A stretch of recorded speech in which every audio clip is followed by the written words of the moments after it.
Welcome into a series about duck habitat management. You guys have been asking for it, so we're going to do it. And the way I'm going to do this one is I've actually got footage from over the last 2 years as well as this year regarding some duck habitat management out here. This is a beaver pond we're in. It has been planted and we've got some good germination, and we'll take you through all that. But you'll see it jumps around a little bit. You'll see me in different hats and clothes and different seasons and times of the year. But bear with me, I'm kind of putting it all together into 1, 2, maybe 3 videos. But it's gonna be from over the last 3 years of doing this process.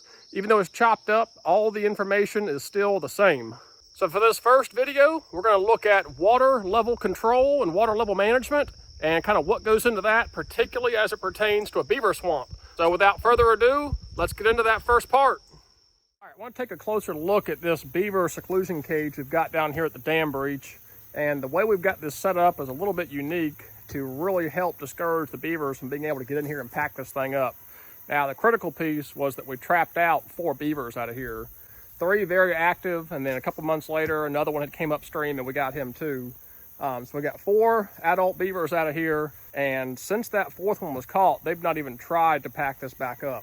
And I think it's number 1, the trapping, but number 2, our persistence in keeping it open, and then number 3, the way we've got this fence set up, it's really keeping the beavers out of here. Let's take a look at it. All right, so you've got our breach in the dam is right here. Just to give you a perspective, the beaver dam runs all out there, comes back here, and this is the breach. This is where we blew it out with the tannerite.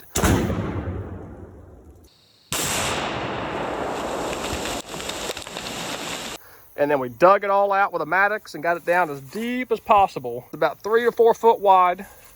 And we've got the fence capping off the backside of the breach. And then it comes out like a big teardrop shape.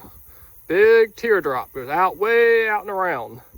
And so if you just were to fence off right here at the breach, they'd pack mud up against that fencing. So when you take and give that fence a lot of surface area, it's a lot harder for the beavers to be able to pack it up to prevent flow. Because to think, for them to build a dam, they would have to build it 100% around that whole teardrop shape, all the way around there, in order to block this up.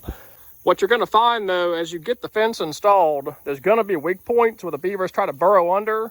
They're gonna find the weak points. Just keep securing the weak points, keep adding more sticks, more poles, block it off with natural things to help keep them from wanting to come in here, and just keep the fence really secure and keep it intact. And it works. It'll keep the beavers out. And if you've got a beaver that's persistently getting into your fence, then I would highly recommend trapping. Set a trap in that point of entry, and you should be able to get them in the first night. So this breach has been here for 2 years now, and after we caught that 4th beaver out of here, it has not been filled back up or even attempted to be filled back up since. So be persistent with it, keep it open, keep at it, get a nice fence put in here, get the beavers trapped out, and then you can control your water level. So the next thing we've got to do is actually install a water level control structure. Well, this year, because all the beavers are out and all the beaver activity is pretty much ceased and desisted, to get the water on all that duck food back there, we're gonna have to put a water control structure in here. And I'm gonna take you through how we're gonna build that. What we did is actually drove 2 metal U-shaped posts. These are actually highway road signs I found. And that serves a slot right here to slide that flashboard in. And then we poured a concrete footer at the bottom to keep water from going beneath it. We have an epic fail. So just yesterday we had a foot of water in here. Today it's drained all back down again.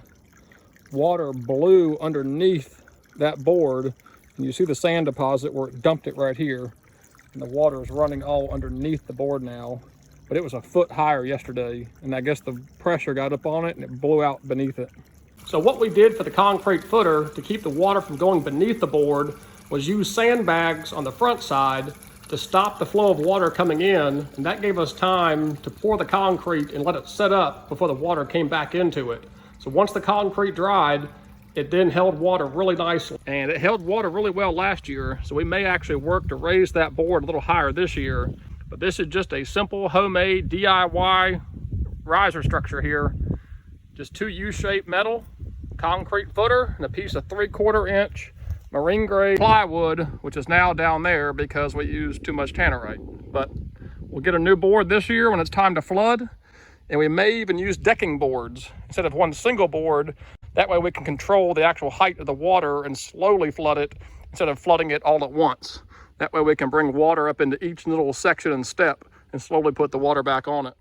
So that's going to wrap it up for this first step. Critical piece of this is to gain water level control, because the ability to control the water gives you a lot more options when it comes to planting duck food.